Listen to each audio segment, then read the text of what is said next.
So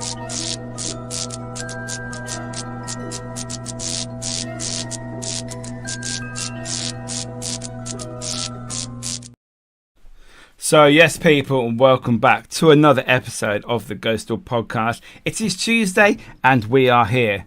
This week's guest is a good friend of mine, worked with him many times. He is very unique in his skill set and we're going to chat to him now. We have the awesome Garry Fields. Whoop, whoop. Hello. Good evening. You okay? Yes, mate. You good? Yeah, thank you for the introduction. It's nice, kind words there of you. That's all right, mate. It's not a problem. Let's just sharing this out a minute. So how have you been? You been good? I'd say non-stop since August. I've had one weekend off since August. Oh, wow. With paranormal and everything else as we do, you know. I will admit, whenever I see you on Facebook, and you're always going out, always on a paranormal road trip. It's Gary's off again. Yeah, but I think I love it. That's with the balance of, you know, you work all week and then there's your reward, and you know, tie it in with the football as well. So exactly, I have to fit it around that. And I always say life's too short, so you live life to the full. You know what I mean, as best you can. Exactly. I mean, why can't you enjoy yourself? Whether it's watching football or talking to things in the dark. Well, you know? Yeah, it's just, as again, to me, you never stop learning. So that's what I love about going on any paranormal investigation. We learn so much of different ways that people work as well in different groups. Yeah. Do you think that's important? Yeah, because you can get little traits and trends, and I've been a novice back in the day, and I help other people with their mediumship as well. So that's always good that we support each other. Yeah. So we have Falco in the building. We have some others on the way now. When you guys come into the chat, just say hello so we know who we are talking to. So Garry, if you would like to just let the people know that possibly don't know who you are and what you do, that'd be brilliant. Yeah, I'm Garry. I've been on an amazing path with spirits since a young age of 5 years old. Basically seen too much too quick too soon. Dealt with a lot of deja vu and swerved a few disasters over the period of time, and then by about 38 I met my Reiki masters. About 38, 39, 40 met my Reiki masters. The last 17 years they've just taught me so much from the period when I met them, and I've been on my own path since then, and that made sense of why I'd gone through what I'd gone through. A lot of things are tied up through past lives. So I'm a Reiki master now, so I'm a natural healer. As a medium, my path is I am a helper, I'm a healer. So that ties in with helping spirits or helping people understand what's going on in the house. I do house clearances, spiritualist churches, raised thousands over the years for through platform work and raising and supporting good causes along the way. And I like to give back. I'm a big believer in giving back. Comes back tenfold. It's not about money. It's about what you put out there in the universe. I'm a big believer in, you know, put your best foot forward. So spiritually, I do development classes. I'm also a transfiguration medium. I actually channel spirits, but I try and share my experience with the public or friends in and around. And a lot of people on the nights usually stay away from me because sometimes they don't realize what's gone on, and then the spirits have channeled them and me and the spirits are having a conversation. So everyone just learns and uses different traits and trends, and that's just one nice gift that I've developed, and I enjoy it as well. And there's one thing I'd like to do is do a bit of the artist drawing, and I really like to develop on that. My guide said 15, 20 years ago, there's a time and a place for that. So again, we learn so much. Development classes is automatic writing, and we can develop that out there in the paranormal world as well. So little traits and trends that we pick up around different circles or spiritualist churches, we can help each other moving forwards with testing the boundaries out there and the realms and the way that spirits come and communicate with us. And, it's just, that's a little bit about myself, basically. But I like to keep everything low key. I've done TV work, and I did go into that too quick, too soon. And I kept myself down the middle with that, you know what I mean? So, wasn't overhyped or nothing. It was all just give what you're given, and that's it. That was it, So again, it was an enjoyable period. Worked with some amazing people over the years, especially amazing mediums out there. And I think I was a bit starstruck one time when I'd done down Fort Widley. I was with Brian Shepherd, and I was like, I'm watching this guy 10 or 15 years ago, and I'm stood next to him, and the energy that I'm describing and the spirit I'm describing, and Brian's off down in a tunnel, say, I don't know, 500 yards away, and he's actually drew the energy that I'm talking about when we collaborated and got back together in the hub and all that. And it's just things like that. I just think it's amazing how the intelligence ties in and the evidence ties in as well. So what got you interested in the paranormal? Where did the spark come from? The spark, I would say, a lot of people I don't think they believe me when I say that I seen Paul McKenna maybe 30 years ago, early 90s, and I thought, oh, there's something about that. So obviously my guide, my intuition are telling me, wasn't working with my guide then, but my gut intuition was like, there's something about that. And 30 years later, I'm working channeling spirits. I'm not a hypnotist. I don't go to a spiritualist church to be a hypnotist. No. So spirits have worked a way that they can communicate with me and blend with people's auras and energies, and give their mannerisms, emotions, ailments around people, and we channel and we talk through each other. So that was a little bit of a big, wow, what have I just witnessed there when I seen Paul McKenna, like 30 years ago. And that was just like, wow, there's more to this, but I don't know what. So I think that was where the inquisitive side of it came in. So I'd say I was about 1992, 1993. And I walked home all the way from the pub that he was in. And I was just like, that was what that lad has just done there was off the scale. And you think of somebody that can help somebody packing smoking or hypnotize them. I just thought that's amazing. And then 30 odd years later, I'm doing channeling spirits and working and communicating. So I think that was a nice heads up from the team of like, watch this space, but we don't know what it's about yet, but we'll try and help you and nudge it in the right direction. Wow. So let's just say hello to a few people. We have Falco in the building, as I said earlier. We've got Mark from West London Paranormal. Good evening, West London Paranormal. We've had some good nights. Hello, Falco. We've got Rich as well. Good evening. Yeah. Good evening, Rich. Mr. Rich. And we've also got SK, one of our regulars. Nice to see you, mate. Hope you enjoy the show this evening. So, good evening, SK. So how did you discover that you could speak to spirit? Was that from your Reiki stuff, or was it separate? I think the understanding of training around me Reiki masters, and then my head's disappearing in a mirror, and I'm thinking, well, where's the head gone? So I'm being overshadowed. But I always say that the spirits will give you more if you can handle and deal with more. So I think they went into the deep end when I was 5, and then the progress every 7-year cycle comes about. You're learning different traits and trends, but not understanding it. Then all of a sudden the penny drops and it goes, boom, this is what we're about. This is where you're up to now.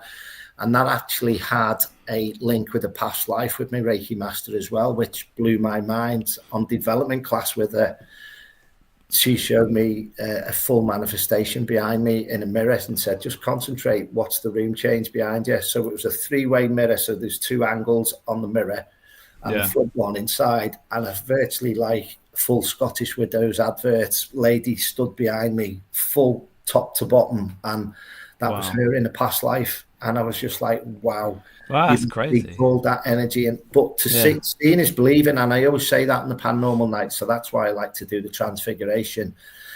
And obviously, I'd had a few Reiki sessions with my Reiki masters, and the first thing she said to me was like, oh, you've broken ribs and you bust your fingers. And I'm like, where's all this coming from? So she's telling me the past of what I've done through football. So all my football injuries she was telling me about. And I just thought, oh, this is off the scale, this information, you know what I mean? Yeah. And she said that she could see virtually like X-ray when she's doing healing. So she sees like black and white. I see black and white with spirit. So it's hard to describe colours as well. But if I ask my team, like if someone's showing me a submarine, they'll just go yellow.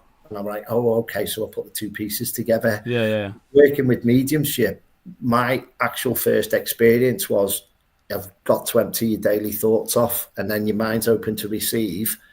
And then what happens is it comes in a different corridor. So it doesn't come in the realm of your hearing voice. It comes in another channel. But sometimes the channel come in of like a crossroad. So it can come in like the opposite way around. So sometimes with numbers, it could be 68 and it could be 86. So sometimes you'll say, give me a sign for that. Is it this or is it that?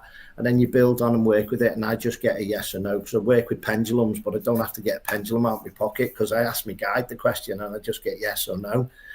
So when you're stumped a little bit, the more you work and the more you get in tuned with it, it's just when you get in tuned with it, it's off the scale. So you mentioned a guide there. Is that someone that brings the spirits forward? They're the middleman between you, the living, and the dead? What I find is it's a nice controlling balance where I've worked with international mediums and they've asked me how I work because they work on a high frequency. So they'll meditate before they go on platform stage and work. And every medium works in different ways. And I just say, no, I just give what I'm given. And in that respect, so my guide will be a big protector. If people see my guide on a paranormal night and describe my guide, he's like 8 foot tall Tibetan Mongolian warrior area. He's about 8 foot tall, black chap, but he's got markings here. And if someone mentions him on a paranormal night, I know that's the time to break the session because I know it's building and it's like, don't push that. So if a member of the public says, oh, I can see that description, I'm like, right, okay, it's time for a cup of tea. So I know that they're saying, don't push the boundaries on this scenario or situation. Don't go too deep because sometimes the spirits don't want you knowing about their past life of how they were in the 1600s or 800s or whatever years that's coming through. And I always ask for the older generations to come through first. And then we build through the night as we're working through to modern times. I don't think my mind would be able to do that. But again, it's like your office. When your office is open, it's open. So you're Monday to Friday. Yeah, I suppose. When your office is closed, your office is closed. So you've got to have the control.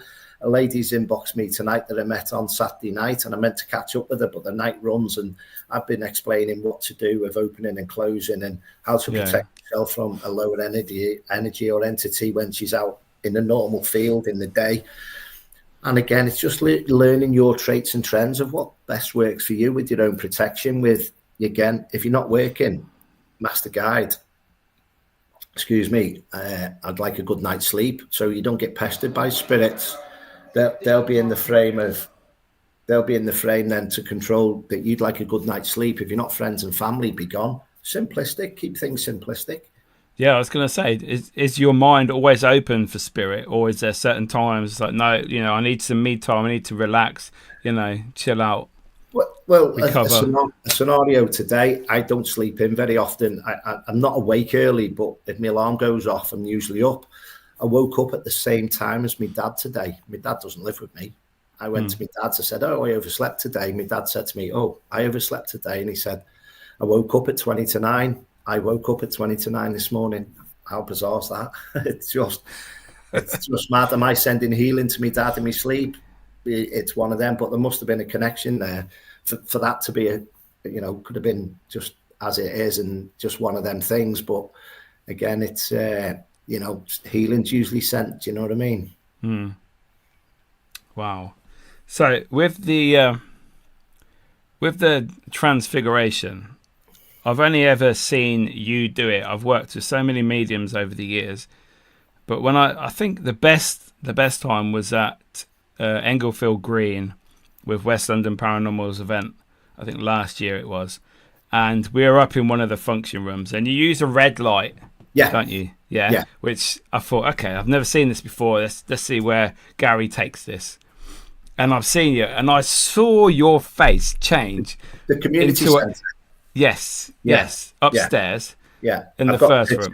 picture. Yeah, and it was like your face changes some sort of like gargoyle type thing, and I was taking pictures because obviously your red light reflects shadow and that, and it was, yes, that's it. I mean, that is not you. No. That is not your face. No, but that was showing the entities and the energies in the room. That was from 1860s, that certain circles of open portals, and there was a demonic energy there, a weighted energy there, which was that. And then you had his worker that would get rid of people. That lady was put in the River Thames in a sack when we were in the circle, and that's what the lady channeled. She said, I can't see very clearly. Then we worked out later that's the same room, the same energy. So she was actually drowned in like a Hessian sack. So that's me again.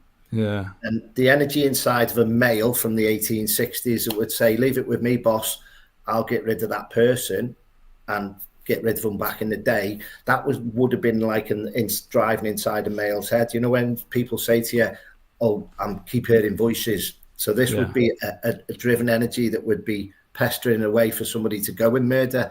And when somebody does murder, they get the drive and the fear of, oh, well, carry on with this. I'm getting a buzz out of this. Not in a bad way. I don't mean it like that. What I'm trying to say is give you that emphasis of when people are mentally hearing stuff, that does go on. Do you know what I mean? So that was the entity and the energy that actually drove that male to put that lady in the Hessian sack.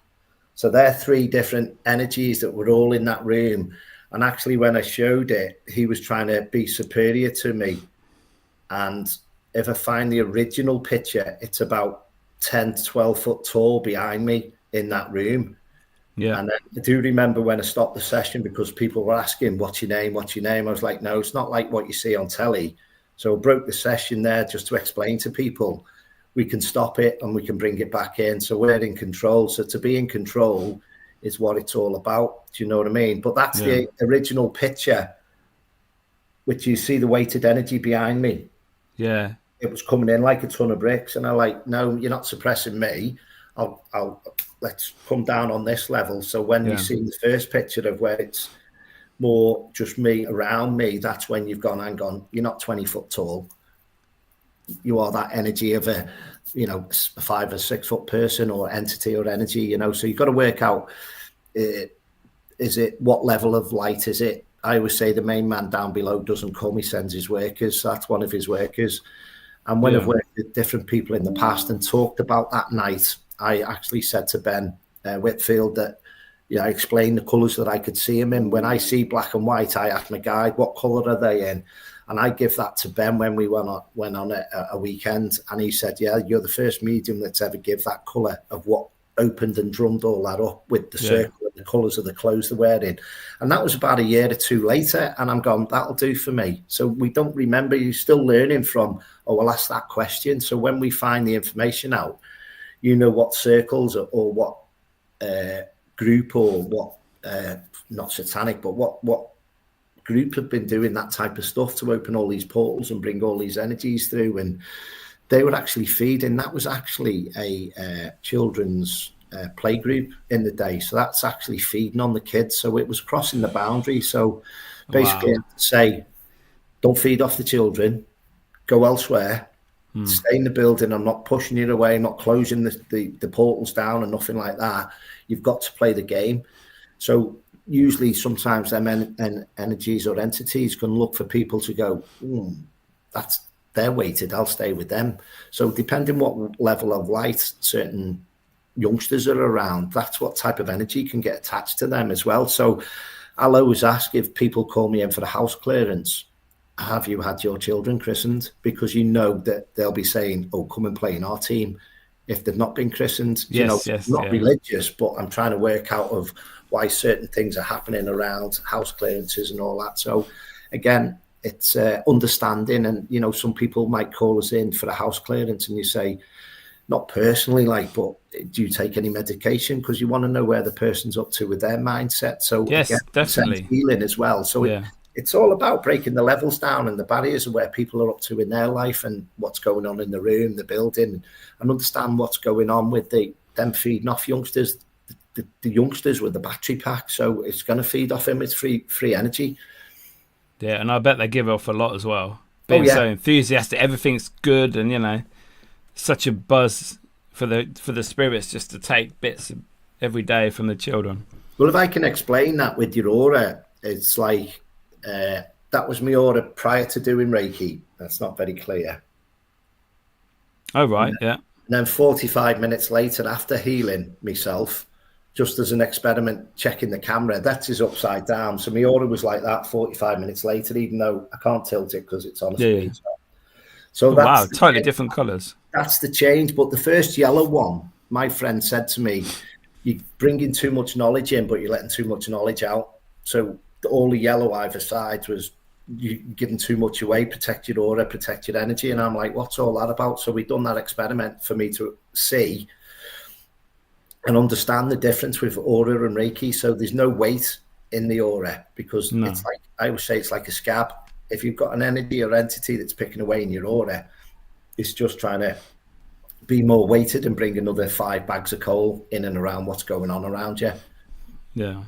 So what is it easy to explain the process of transfiguration? Like how does your face change the appearance? I asked them to use me as the energy and the battery pack for them. Okay. I asked them to come in and blend with my aura, and they step forward into my aura and blend.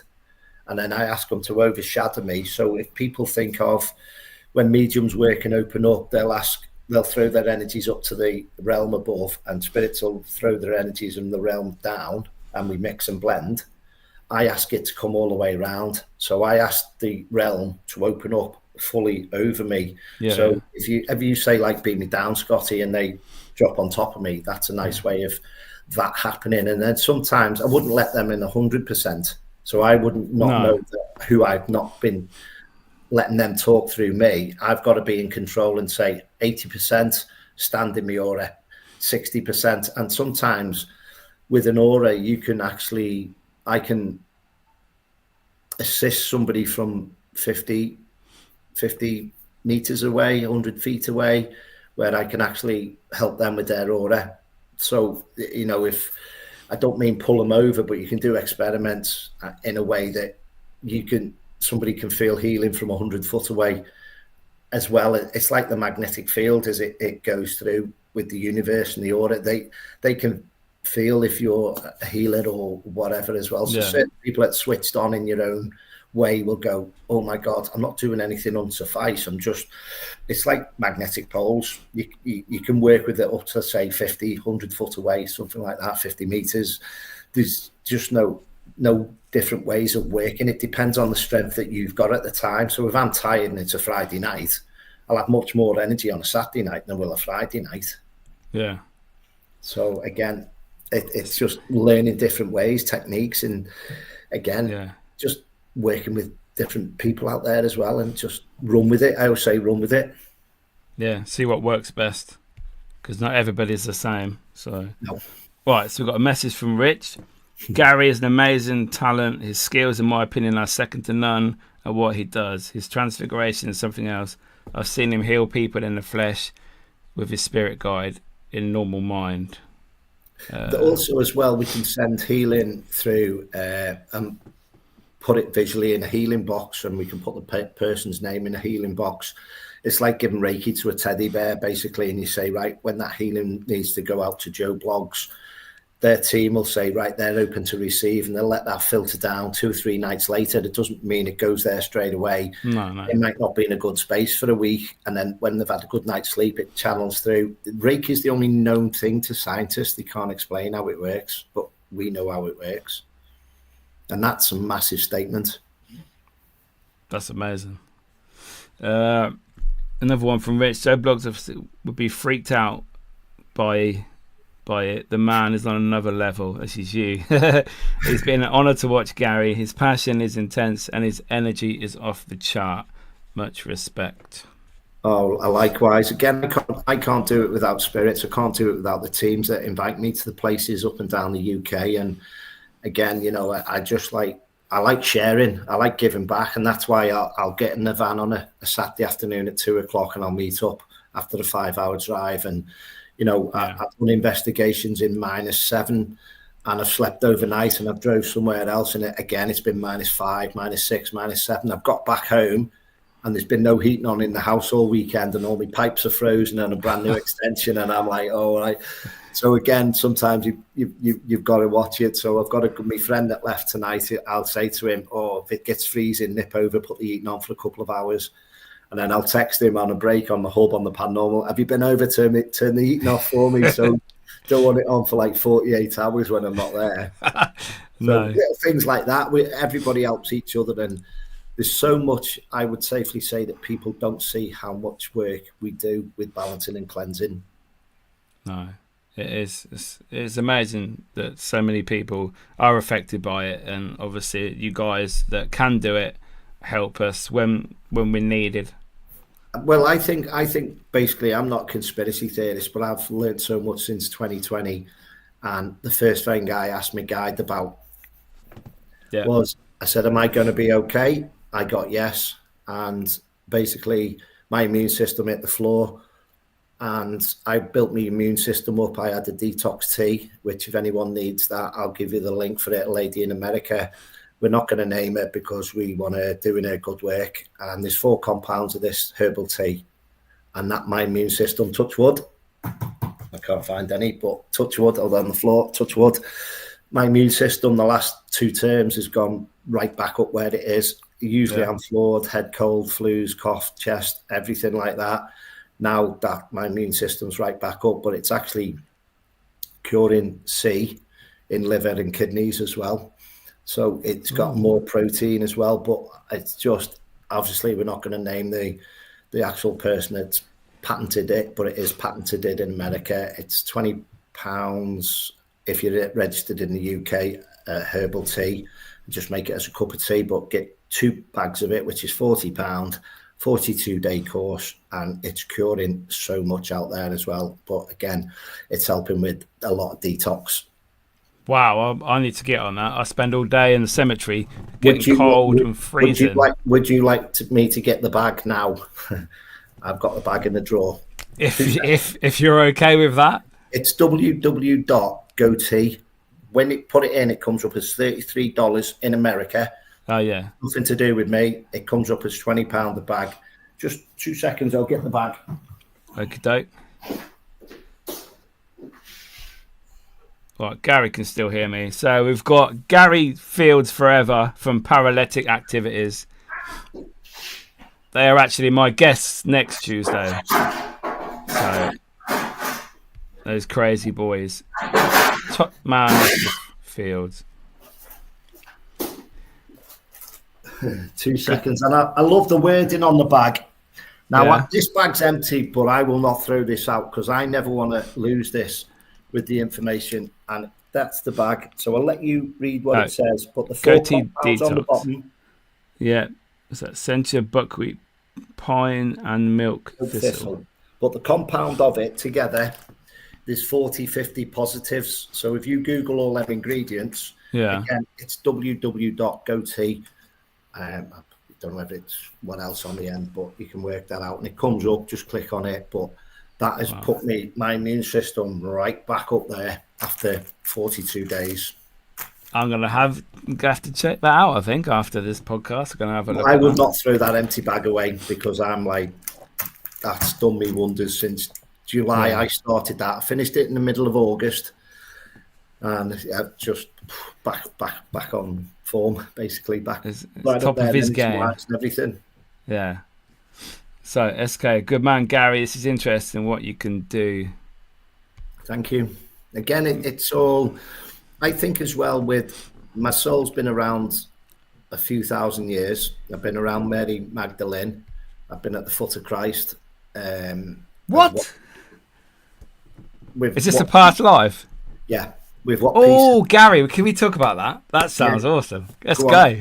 Let's go. Let's talk about this past life you're talking about.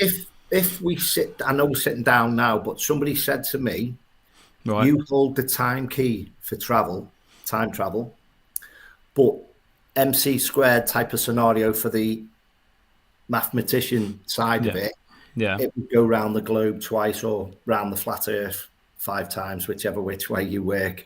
So they've said you actually hold the time key of time travel, because if you think of the filters that we're pulling in and working from, there's got to be an answer there for something, how the realm's actually working to get through this fear, the severe of stepping from A to B.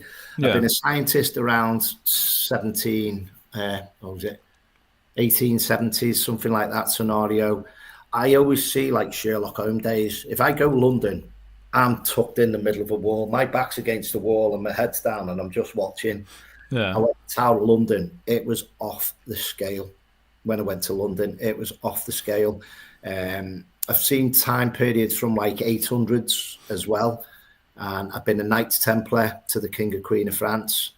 And I actually done an investigation where the Magna Carta was talked about in a church in Lincolnshire, where there's a tower and the energies that came through that. I give information and they said, yeah, the King of France travelled to Plymouth, and on the ley line to where I was the destination of where we were doing this live feed. I just give what I've given, and this group that I was on the live feed with, they had their own historians and you know, people at admin that looked after the page and all that, and they said, Gary, we've just researched what you just talked about, and that's where that specific thing was talked about first before it was signed. And it just went off the scale. I've got pictures from there as well, but my friend's putting into a book that he's been doing for 10 years. It's come back from the printers 3 times where the photographs aren't clear. So they're like trying to keep the white light down. So when this book comes out, there's that much white light in it. We're just waiting for the pictures to be cleared, then he's going to run with that. But I've been in the book with him doing that many chapters. It's been off the scale. But again, so much is tied in. And it's just off the scale. Wow. So you said you were around with Mary Magdalene and Christ. Can you elaborate on that? What were you? Or it's just what you were shown? I've seen myself on my knees, and I've seen a red at the base of the floor, around like, you know, grubble or whatever. And then next minute I've come back out of it. So it's like for a millisecond. So it's like reliving. It's just like, is that a dream? No. And things tie in, and it's like, how deep do we go? I'm still learning. You know, been doing it. I'm 59. I'm still learning. I went up to Stirling 8 years ago. I was with Brian, a good, amazing paranormal investigator up there. Brian Harley, if people know him in Scotland. And I said to him, did you hear what's just been spoken to me? He said, no, what was that? I nearly crashed the car. It's clear as day. Welcome home, sire. Wow. And I went to Stirling Jail for an invest in June, July.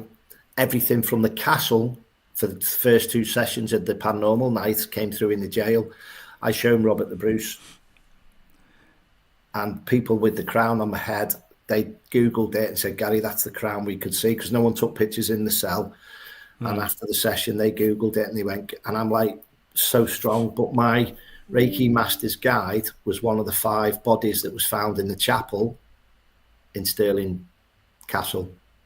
So when they've done they've done a reconstruction there as well. I believe it was on Crime Watch many years ago, but I can't find the YouTube or the video program where that was actually my Reiki Master's Guide. So sometimes, as soon as I opened up in Stirling Jail, he said to me, you know, he's here. He's got a rude word that he says, and he said the rude word, and I know that was him straight away. And I have got a picture for him. If you give me like a couple of seconds, and I'll pull that up as well.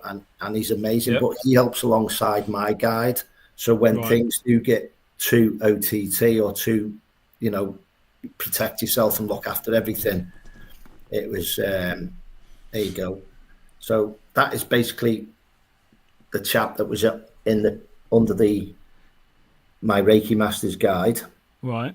Was one of the bodies that was found under the chapel in the Stirling Castle. And that was the picture that I was showing as I was transfigurating. Wasn't of the transfiguration, but that crown is what the people took that photograph and emailed it and said, Gary, that's what we could see when you was channeling in Stirling Jail. Not that he'd been to Stirling Jail, but he came from the castle, because it's only about 500 yards. And that's the strongest energy I've ever had working on a paranormal night for them 2 hours. It was just surreal. It was like I was in the room at the castle and I was handing out trinkets. So everybody in that jail, I was handing out trinkets if we were in Stirling Castle, in the room, ready to go and come on, let's go, and drum all the lads up. And yet I was quite intoxicated as well. So I was like, it was like Maeve art scene, if you get what I mean. Where's it come from? God knows. Do you know what I mean? Where does it come from, all the information? That's crazy. We do have a question from Rich.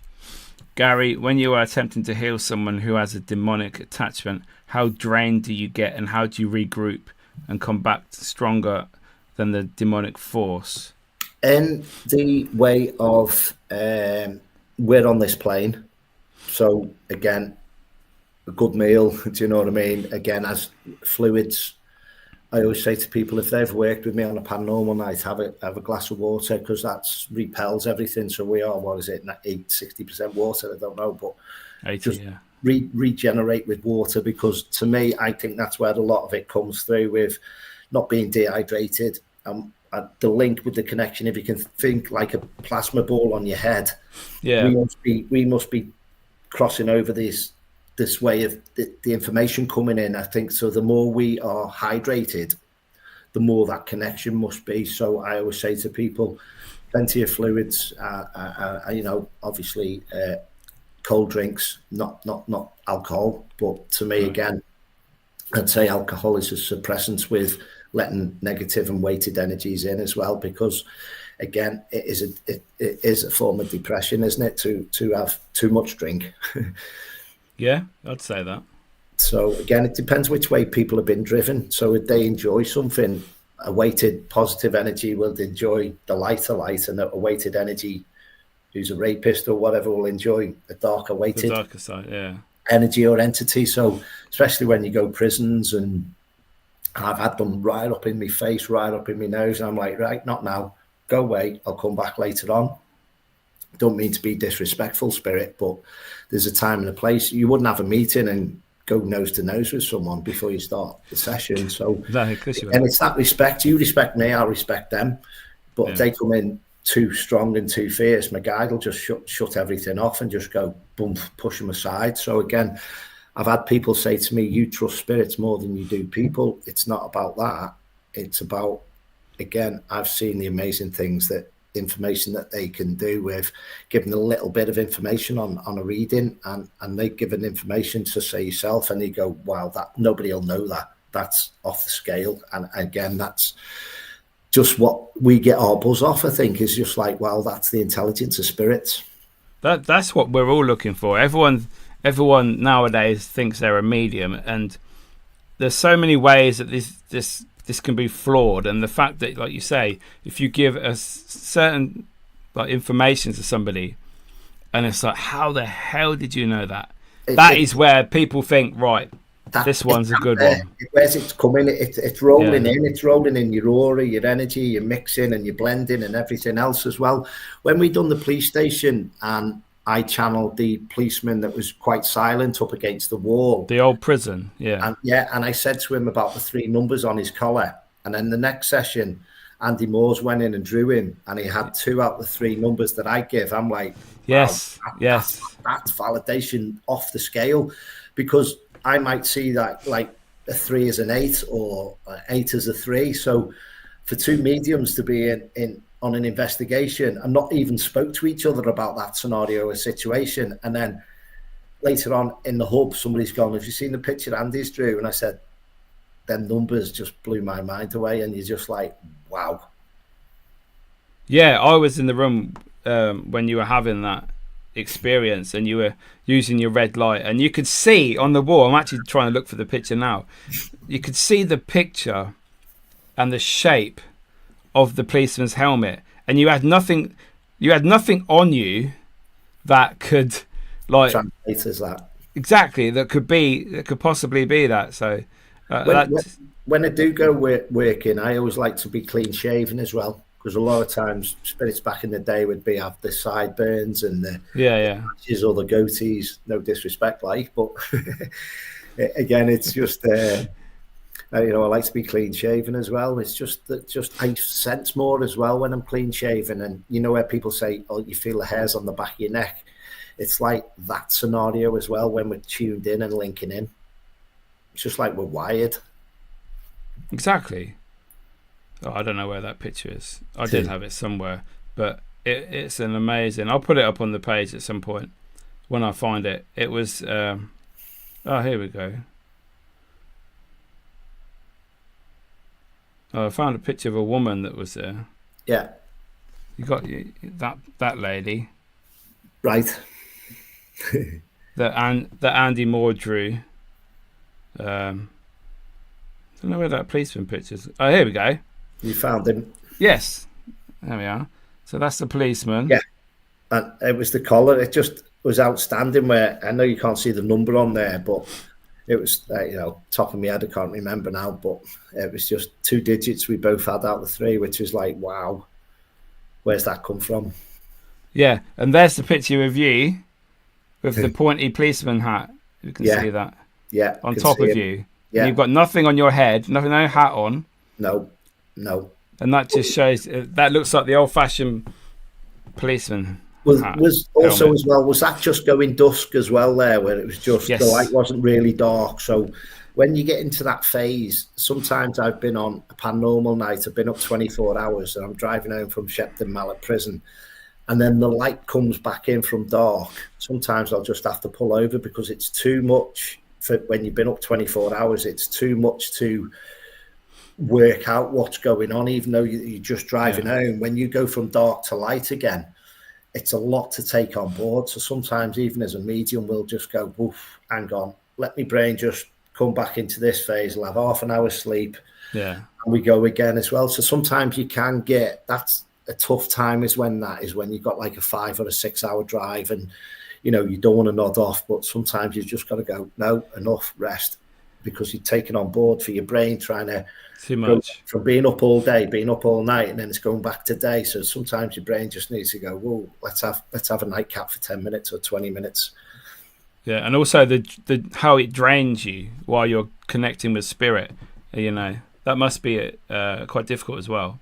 Yeah, I do. Well, I'm just grateful for people on the Invest, because loads of people will just make me a cup of tea, and without the cups of tea, that keeps you going. I don't have a lot of sugar, but again, that just keeps your energy up as well. And the draining side of it is like, I don't like this morning. I don't think I've ever woken up from like a heavier, deep sleep.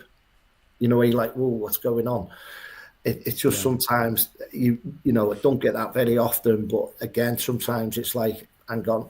To me, the shortest day, when we get to the shortest day, the 20th, to me, my mindset is now keep my head down till the 20th. Once the 20th's in, I have 2 weeks holiday break from my job, get back into it. The nights are drawing out. So my mindset is then to get to spring, which is the 1st of March in my eyes. And then I'm just like, whoa, spring and summer, great, bring it on. So again, my mindset in the winter, I don't like the period from the clocks going back to the winter solstice. It's like hibernation time. Even though we're working, I just think that's your natural body's way of saying slow down. Yeah. So you mentioned being tired from all the spirit work and the days and nights and the drives. What I've noticed when I've worked with you, you've always got your notepad with you. You're always writing. So you'll get to the location or even stop on the way, and you'll be writing stuff that's coming to you. Yeah. From the location or spirit that you were going to come in contact with. Is that common for you? Yes, definitely. And sometimes what I did in the earlier days, I'd write stuff down a day before and I'd put it in an envelope, and then that stuff will come out on a paranormal night. So I had one time where a famous medium, I wrote down in the envelope, he'll come around and show himself through me. But that person, that amazing medium, actually was protecting us in that session. But when they opened the envelope at the end of the night, it had Joe Bloggs will show himself tonight, famous medium. And the session we had was actually someone, when we was crossing the M62, something went on not very nice over there. And that session, that person tried to come through in effect and put a spanner in the works on the paranormal night, and then that famous medium come in, showing themselves. Right, time for a break. So again, your spiritual realm over there, your friends, family, and loved ones are still helping you as well, which is that's just off the niche. So things are put in the envelope and comes around and about. If you put 5 things and 1 thing comes about, it's not going to go. You've got to go there again, haven't you? So it might be in 3 visits time. So sometimes just to get the 1 thing's good validation. It is, yeah. It's amazing. All right, so we have Helen in the building. Good evening. And also Mr. Wayne Seaton. Hello, Wayne. How are you, sir? Good evening, young man. Yeah. Been a while. So, have you ever had an attachment from your mediumship? Is there a spirit that's like, Gary, I ain't going nowhere. I'm staying with you. I don't care what you say. Anything like that? I'd say what's nice is as we do different things with helping, we get certain spiritual animals in our team.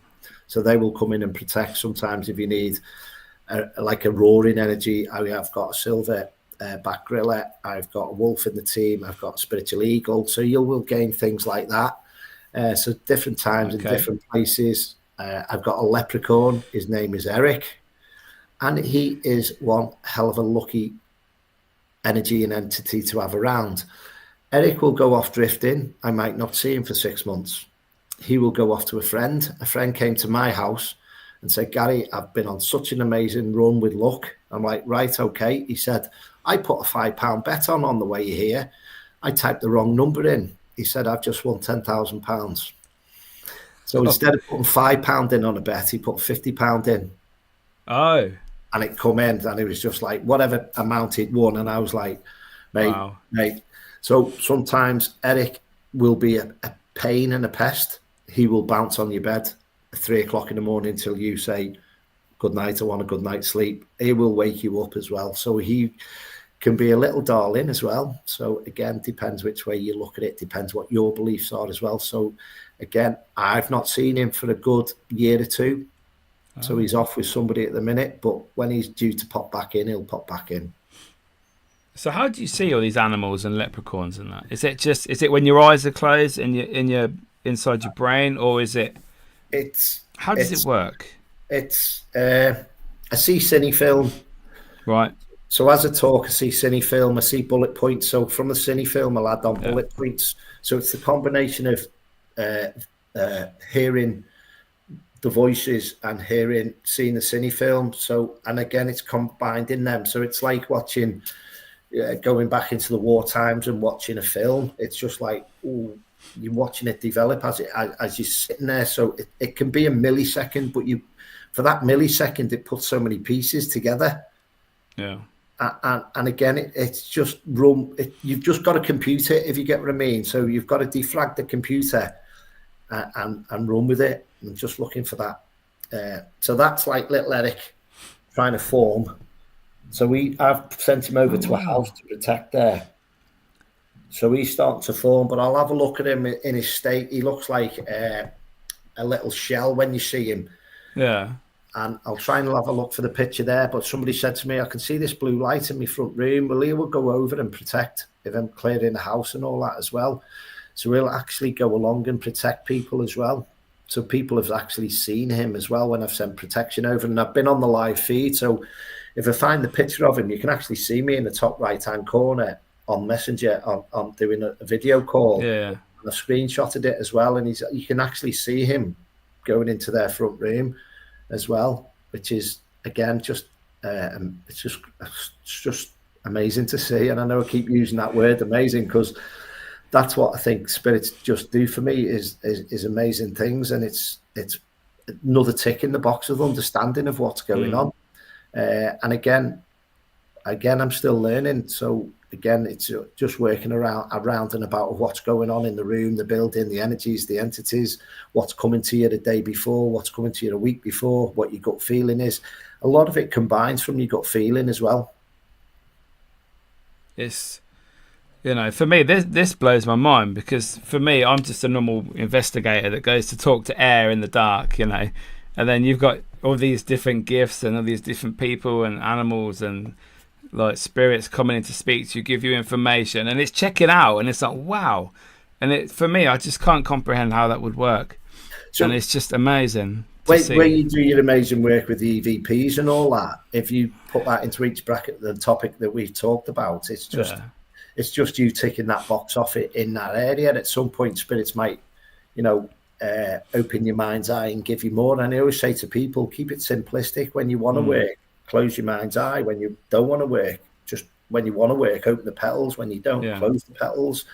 And again, your team will understand when your office is open and closed. So just looking for that picture. I will try and find him as soon as I can. Yeah, he won't be far off. So what's been your favorite location you've investigated? I'd say I really liked the George Jarvis School when I first went there. Really loved that in Hereford. A lot of people say that.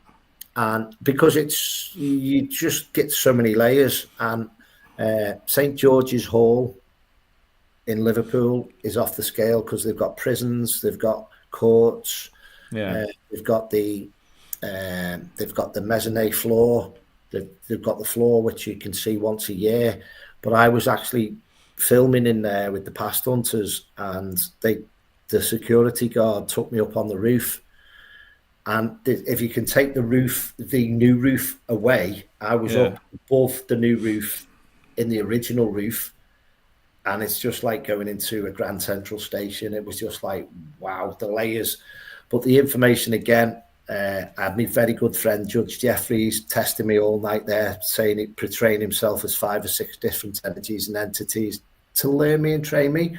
So I'm thinking, is this Joe Bloggs? And then at the end of the night, I worked out what he was doing. So sometimes they'll play games with you as well, spirits. They'll have their little games and go, right, let's upset the apple cart. Let's keep him on his toes. And then there's 4 or 5 hours gone till you work out what's going on as well. Yeah.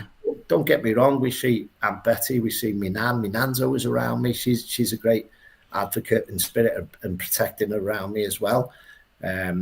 So things like that, it's like in a nice way saying, give me Uncle Bert or give me, Colin or whoever. It's just sometimes you've just got to deal with. A lot of the times the sinister things come through because they're the strongest strength of the energies, where that's the most horrific period. It's not after the horrific period, but when you deal with the weighted bottom energy, everything else is lighter. Do you know what I mean? So if you do the first phase of the investigation and it's a weighted session, then the next one gets lighter. So you're asking for the different layers to come through. So if you're in a castle, you're going to get a lot of skullduggery going on, aren't you? Mm-hmm. Yeah. And you've got to understand of what's actually the history of the building and why that's coming through to you as well. So that's why I ask for different levels at different times on the break periods as well. So I use them as little chapters and little corridors of saying, right, okay, give us something totally different now. So with regards to past family members, I spoke to Barry John about this on the show, and he said that he speaks to, I hope this is right, I'm sure he said his mum. If not, I'm really sorry. I actually... He didn't... Like it was a relief for him that if his family passed, they would come back to see him. Is that the same for you? Obviously, you mentioned your family there. Is it?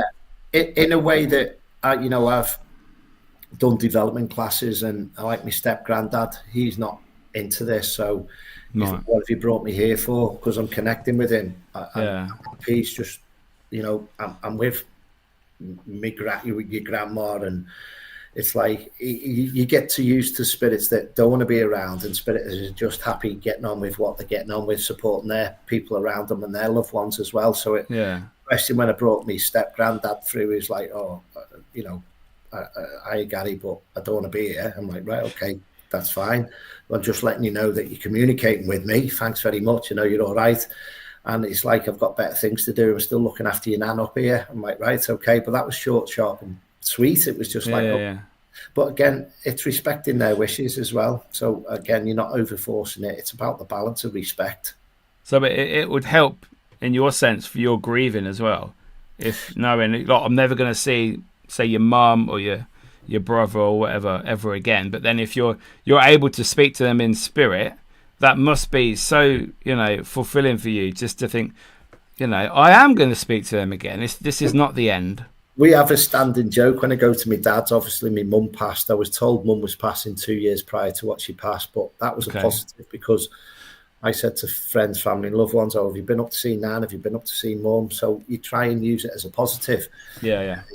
So spirits will say, "Prepare yourself, your team, and that." So you do that, and then like now when I go my dad's and I'll sit down, and sat down, and my dad's walking stick will go off the side of the chair. I'm like, "Mum, stop doing that."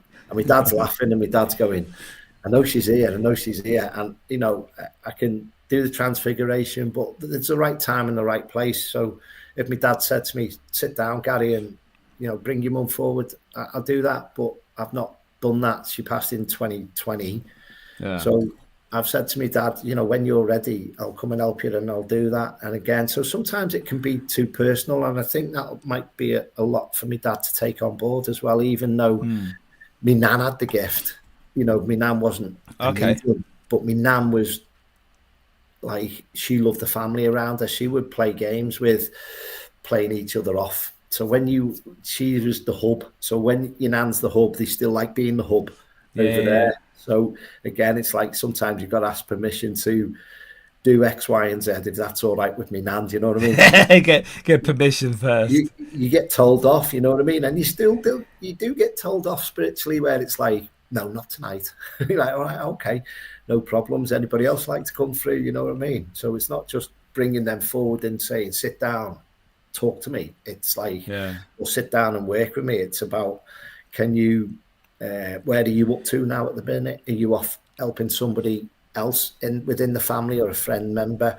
And how I try and explain is, it's no time conception up there, because it's like a millisecond, where if I'm thinking of my auntie in Italy on holiday, I'm not. But if they're thinking about your nan automatically will drift close to them. And then if I'm thinking of them in Ellesmere Port in the UK, they can go within the realms in split seconds. So even with the thoughts, and I've got that many experiments I want to do professionally, I won't share them, not in the way that I don't want people to do that and work with it. It's just like, if people want to back me and let's go the next level, we'll go the next level.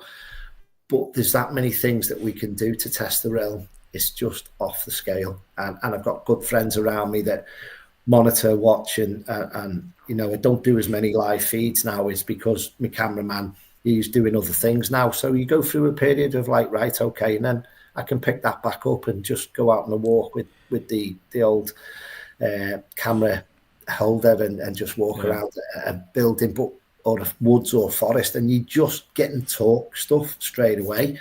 Again, you're getting told stuff before you go and do that in 4 or 5 years' time. So even the next chapter, I've got books here down by my side. I've got folders that thick of everyone who owns all the castles in the UK. Are they open? Are they closed?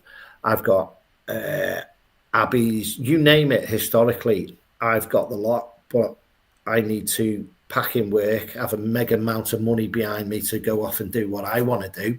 And I always say, if you think of like Jack Osborne, where he does the haunted highways, bang, I'm gone. Take me anywhere in the world, I'm gone.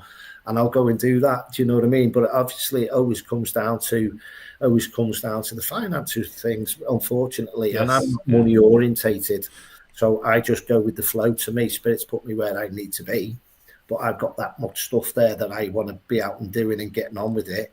It's just, is it the right time and place? Spirits will let me know, so I put trust back in them as well and respect them.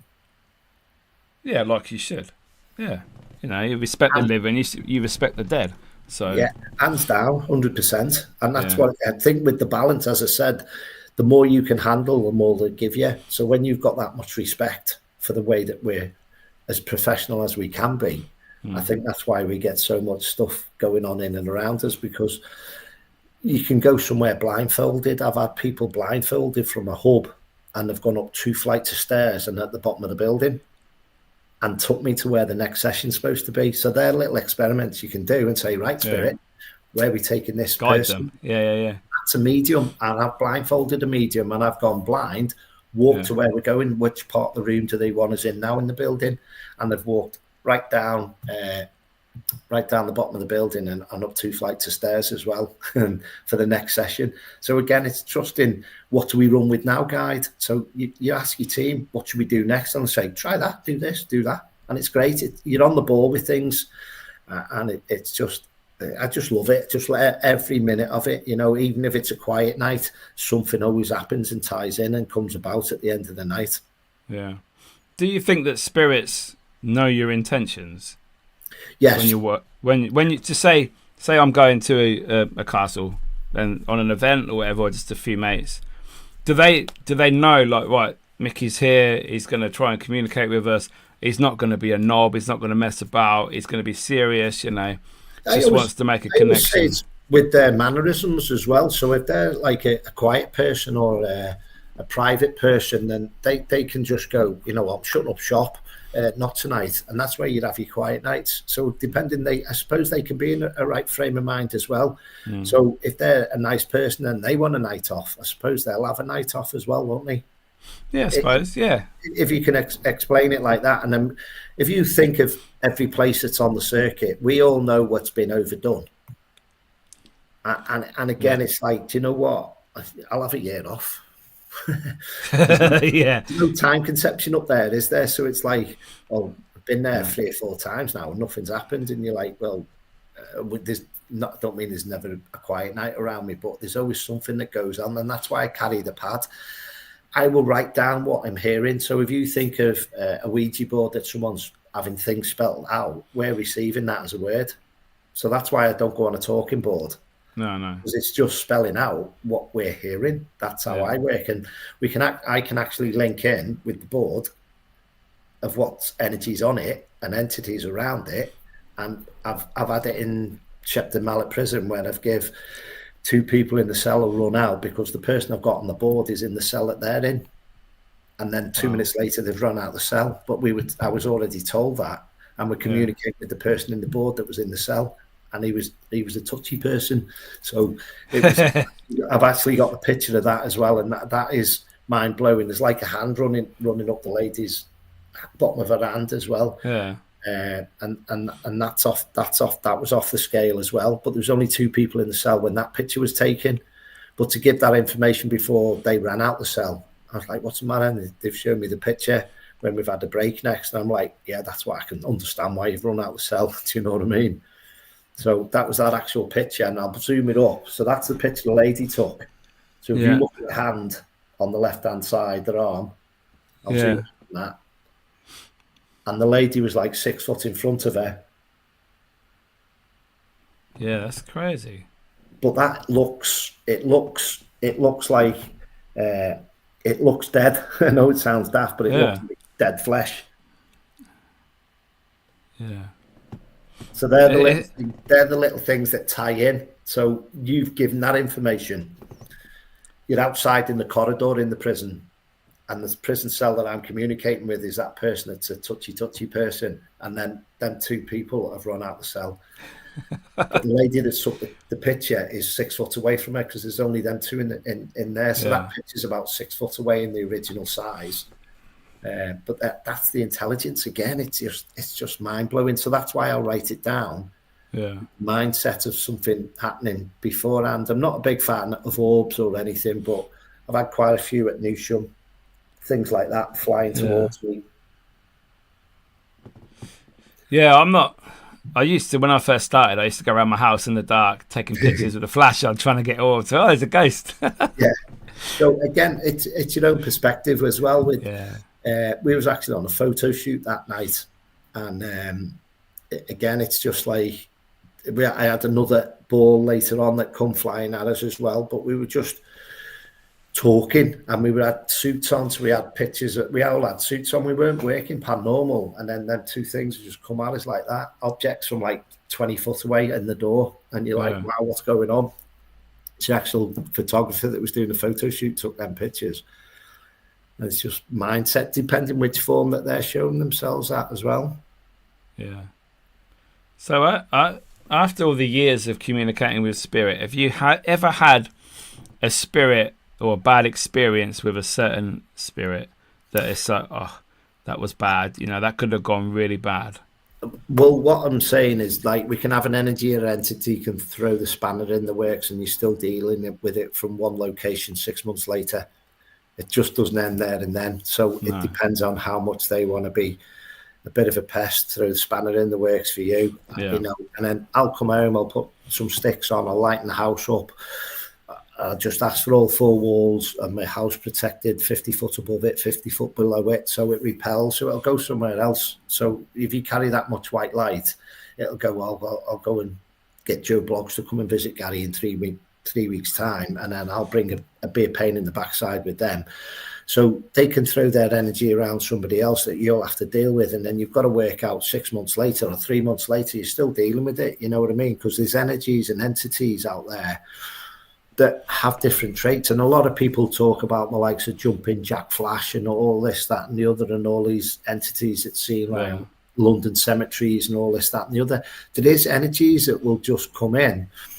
I don't mean pull your bed sheets off and just disappear. They will come in. I've had it where I've been with a person and they've actually channeled through the person why we've been together, and you're like, no, not now. So that person's been relaxed in their own field, but they'll try and step in. And, you know, again, I think hence why I'm single. So when, you know, there's a magazine up there which talks about a wicked lady. I've cleared a succubus from around Morecambe area, and as soon as I've left, the lady's invited it back in. But I've drove 2 hours all the way up there, cleared the house, balanced, cleansed it, settled everything down. By the time I got back home, the person that she was with phoned me, Gary, it's back. And I'm like, why? What's gone on? She enjoys the energy, but I've actually sent another team member back up there out the blue. I've sent people off the TV up there to deal with it and saying, look, I've not told them I'm not going. I've thrown another expert team up there that's got demonologists there and everything, because I've explained when I was up there first, look, if you carry on inviting this energy in, you could end up with mental health, and you've got kids. So again, it's where do you draw the boundary, where do you draw the lines? And then sometimes they'll throw a spanner in the works and they'll mention a family member, and you're like, right, okay, you're not playing ball, so you know what, I'll go to plan B, I'll go to plan C, in the protection side of it. So it's like, don't get personal. And that's what I'll always say to lower energies is like, don't cross the line, don't get personal. And you've got to throw that out there as well on an investigation. So sometimes if you're like, why do I keep hearing Joe Bloggs' name if it's a close person to you, like, right, okay, stop it. So they're picking up on the realm, they're trying to scare you, and you're like, no, it doesn't happen, it doesn't work, we're not playing that game, we're not here to play games. You be you, I'll be me, and, you know, we'll go and have a standoff at dawn, and we'll talk to each other, you know what I mean? On Saturday night, I wrote on my pad about the second part of the investigation meeting, and I'm like, I don't know what that's about. At the end of the night, the energy that was strong, he was like a Peaky Blinders entity that had his hands in every pie. And I wrote down he had a deal going for £200,000. It actually, the lady said to me, the figure who was working with public, that was channeling the spirit, it's £20,000. I don't mind being one digit out, but that's what the information that you're getting. Yeah. And the energy, we sat down at the end of the night, and within the last session, there's sofas there. 2 spirits channeled through 2 members of the public, and I had a meeting with them about not crossing the line, and I'm not here to upset the apple cart, and I'm just one of you. I'm a hardworking guy. I've worked for everything I've got. Again, and I was trying to tell them the respect that I hold with, I'm a hardworking, normal guy. You're a businessman. I'm just started off like you have. And we need to chat, because I'm not stepping on your toes. I'm not here to upset the apple cart. I'm just here to find out the bottom of it. At the end of the night, it was just like, oh, wow. It was just like the lady went, can't remember that. And then the lady sat next to her was like, we've had a chat with that spirit, and we've been in here having 35, 40-minute conversation about boundaries and understanding each other. And what they did back in the time is totally different periods. And sometimes I'll throw a question out to spirits and I'll say, spirits, do you know that you're on the other side? Or spirits, do you know that you're dead? Or spirits, can I shock you and tell you what year it is? And I told that spirit, I said, we're in 2024. And they went, no. And I was like, the action and the mannerism was like, wow. And it was like, at the top of me, I'd say the energy was 1932 or whatever the period it was picking up on. So spirits have got to work out where they're up to as well sometimes when they're working in the realm. So they don't realise that our periods move forwards. They see our times as fast and we're wearing weird clothes, but they might not know what period we're in from what day they've passed. So you've got to give them a little bit back as well to understand of where they're up to. So if you're talking to Henry VIII, is he bothered that he's in 2024 talking to Gary? No. If he wants to believe me, that's down to him. It depends on the understanding. We've been to Tuckbury Castle and we've had some amazing nights there. And some of the stuff, you'll see shadows out the corner of your eye and you get energies. I went to a great hall it's a residential school, and I went up there in the lakes. I can't remember the name of it. And as soon as I got there, I said, somebody just walked right across me, and I described what they were wearing. And they had like a red cloak on, even though I see black and white, but I could see like a thicker white band. And then down in the hub, when we were doing, in the hall, when we were doing another part of the investigation, somebody showed me a picture and there's chaps all dressed in that regalia. And it's like, wow, but that person just walked right across me to go, oh, tonight. But he was trying to put a scupper and a stop to the night even before we started, because it was like, no, it's not happening tonight. And he just and he just walked right across me spiritually in the energy, and I was just like, right, okay, I know what I've just seen. Yeah. And later on, it comes out with that information that somebody's found information on a picture. That's good when other people can back you up for what you tell them or what you experience. Yeah, and again, that's the great part of the night as well. I've had it in Judge Jeffrey's home in Liverpool, so that's Walton Hall, which I love. But the ceiling's gone now, so it's very well decayed now. And then I was on the investigation and I said, Judge Jeffreys is here. About an hour and a half later, a good team member who used to look after Colin Fry when he come up and done his nights in the Northwest, my friend, and she said, Gary, have you seen this? And I went, what? And she went, look at the history of the building. Judge Jeffreys. Judge Jeffreys, yeah. And I'm like, it's a Masonic lodge. You can feel that, you can sense it, you can see symbols, but the history of it, and you're like, wow. And that chapter's there. And again, people getting EVPs and stuff like that. And it's just like mind blowing now how people can come up to you later on. And that's your validation, where it's somebody else giving you the validation back. Yeah. Yeah, it's not you searching for it. You're just telling them what you experienced. And they say, Gary, actually, look at this. And that must be so rewarding for you. It's a sit down in moment.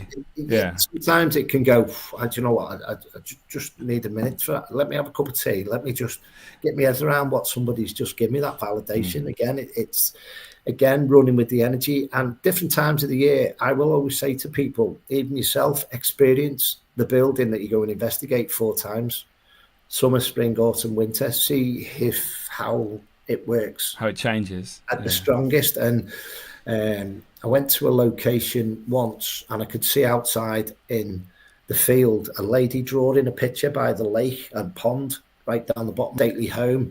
Yeah. And I went there. It was Guy's Cliff. It was the back of Guy's Cliff.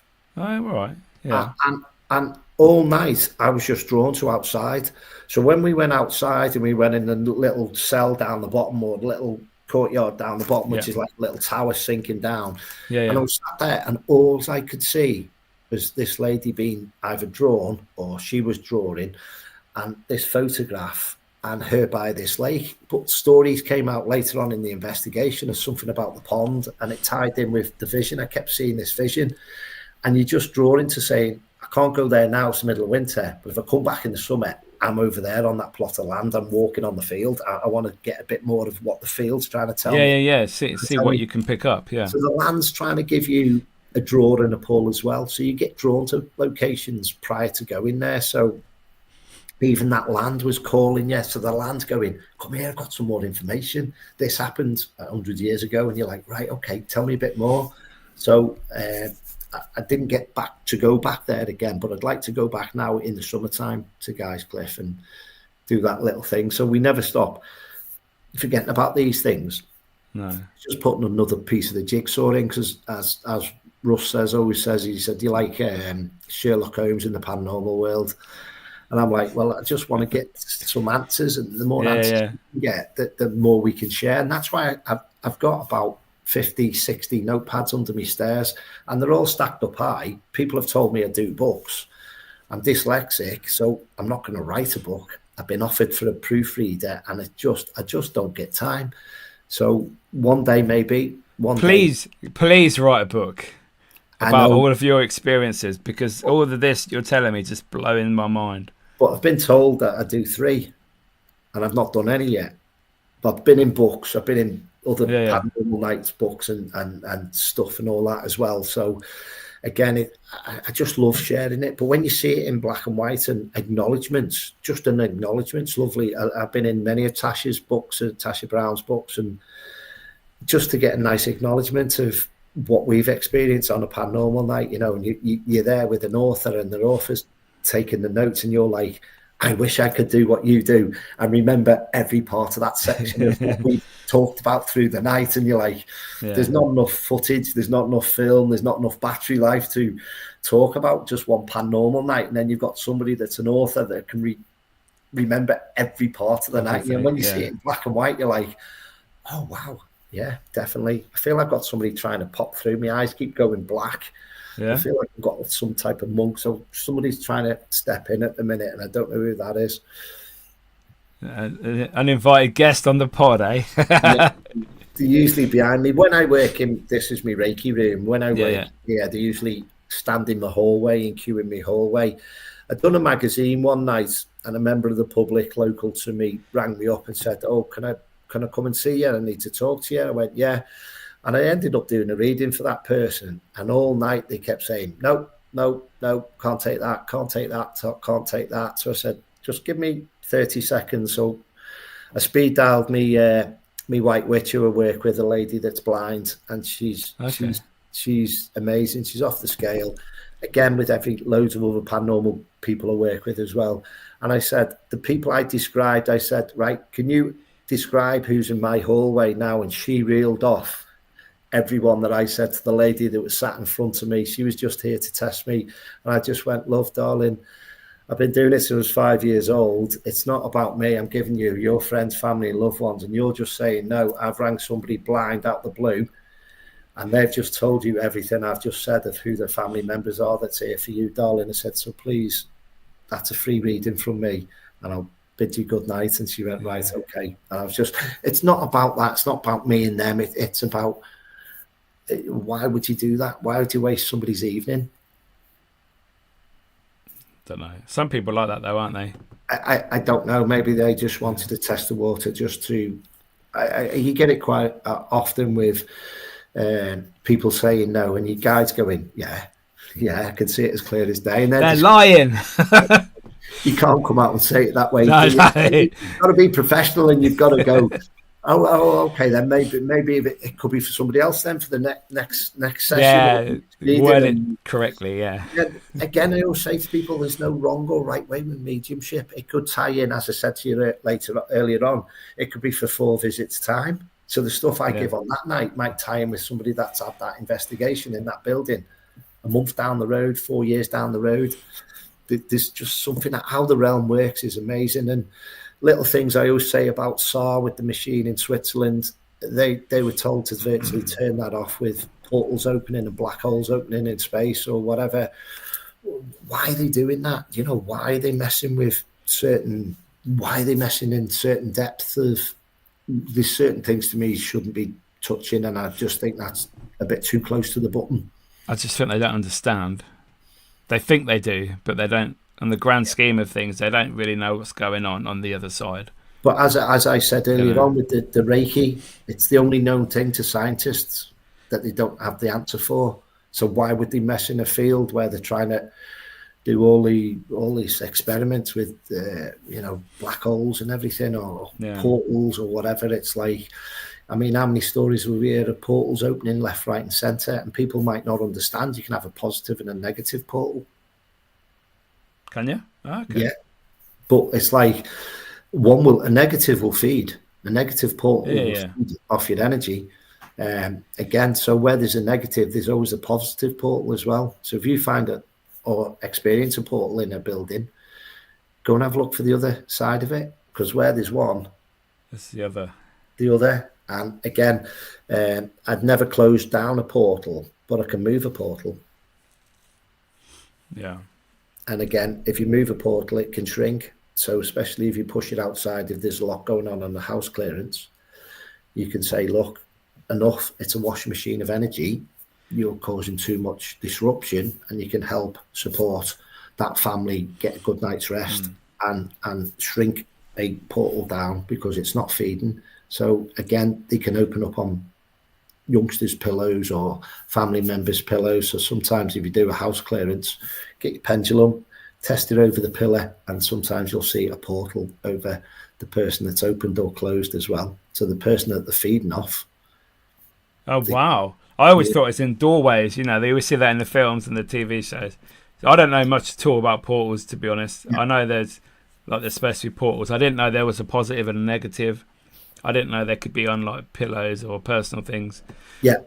Okay. So if you go on house clearances, check the bedrooms, because where they reside.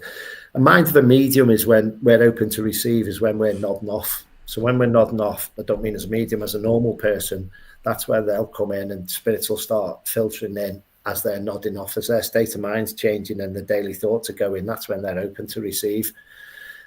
So again, 9 times out of 10, it'll be with the head on the pillow. So 9 times out of 10, if there's stuff going on in a building, it's usually around the bedroom scenario with portals around the pillows or the side of the bed or whatever. So their mindset is they're the feed for that whirlwind of energy. So different things, different time. Again, it's different. Other people might have their perspective on it and whatever, but I know that works for me. So that works with people that come on around me, or people, demonologists that come and work with me doing balancing and cleansing and helping houses. And I done a house clearance in Norwich a year last September, and I got there, done what I needed to do, and I thought that was too easy. Lo and behold, the next day, I spent about 170 quid's worth of fuel round trip out of my own pocket. And he said, "What do you want?" I said, "Nothing." I took me for a meal. Said, "Yeah, that's great, that's fine." So I had a nice steak or whatever, and I lost my false tooth. So that false tooth was like, that cost me £306. So it cost me just under £475 to help people. Wow. It's not about that. That's my team saying, just slow down with it. You can do what you're doing. But it was too easy. And I thought, right, it took me 6 months to get a replacement sorted. But I knew it was going to be a pain in the backside. I just didn't know how much of a pain in the backside it was going to get. But that's sometimes where they can get personal. I hadn't moved when I lost my tooth. I hadn't got up out of the chair. So obviously I can't eat with food with it in. So I put it in my pocket, but I hadn't moved and the tooth had been lost. So that was the energy going, I'll get one back on you. I was going to say, it's like you messed with the wrong spirit. It's like, I'll get you. So they're the little different games that they can play. Do you know what I mean? Yeah. So again, it's like nodding, you learn, you're like, right, okay. But your team and your guide are just saying, look, slow down. You know, this is what I'm saying about it'd be great just to go all over the UK and Europe and doing what we're doing. It's just, again, it all comes down to the finances of you can only do so much you can't help the world. There's got to be positive and negative. Some things have got to be there, and your team will tell you, what to do and where you're up to on a house clearance and that as well. Yeah. I had a house clearance in Mould with me Reiki master. Yeah. It was only, I always say, no children in the house if we come. So basically when we come around to the house to do a house clearance, there's only the adults in the property. So the male and the female are in the property. What I was describing was a stately banquet in a hall that was close by on the land. on the printer came out a photograph of the stately hall and all the people dancing in the hall off the printer. There's nobody in the house bar, us four in the kitchen. Yeah. And it come off the printer, and there was another hand like that. It's like transparent of like spirit just doing that as well. So I'd had them come off the printer.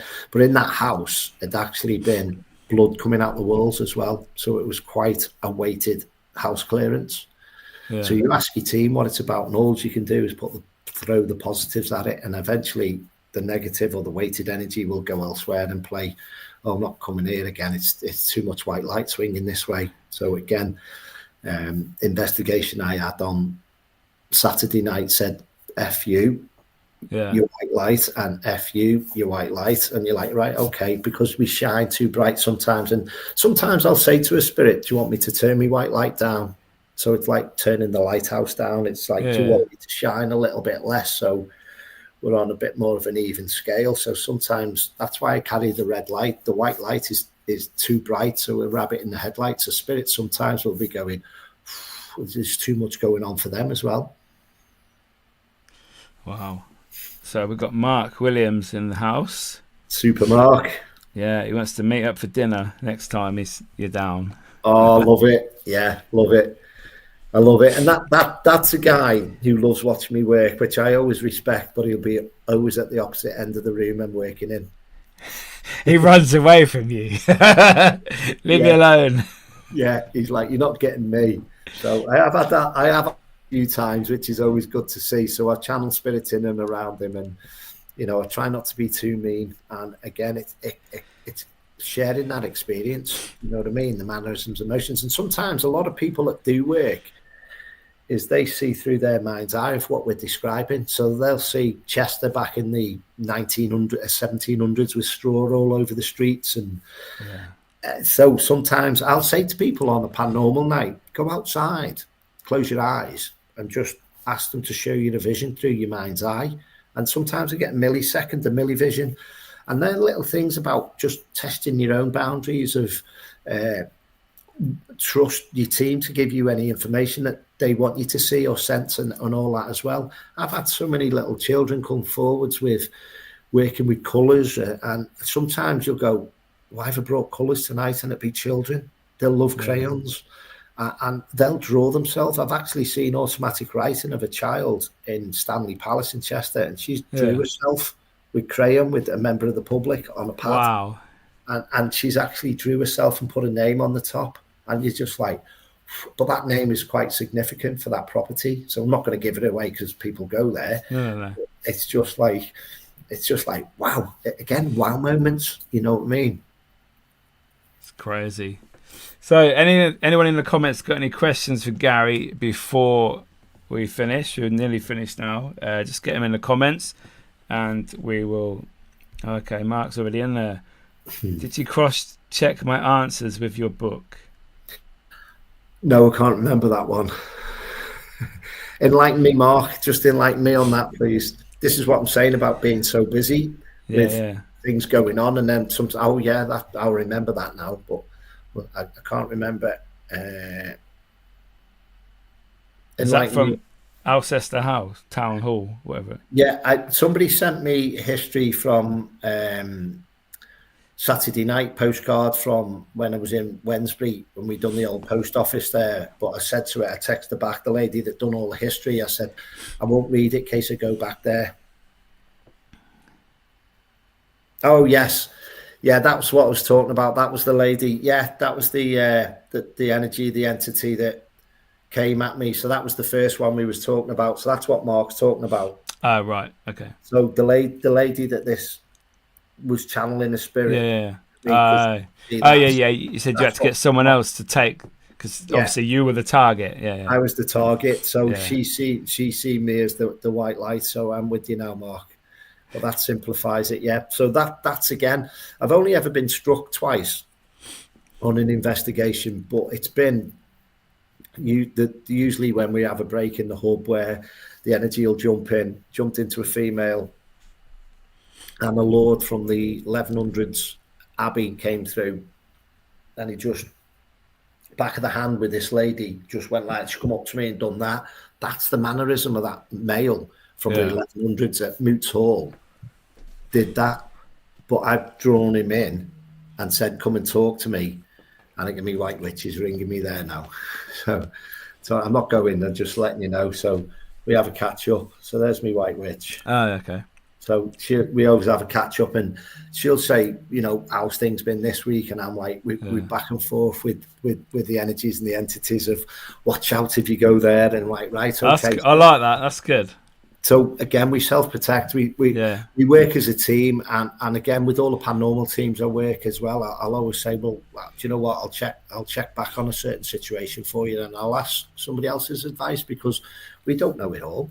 Do you know what I mean? But somebody else might have experienced that because she's been blind. She's been in virtually every care home back in the day, so she senses negativity more, and a partner works around and he protects a lot of anything that's weighted as well, so that's where they pick up on a lot of the weighted energy. So where we work in the white light, she's got the ability to pick up on anything that's a lower level as well. So she'll say, watch out for this little darling, and we call darlings, we don't actually name them because we feel that drives them and builds their energies and entities stronger.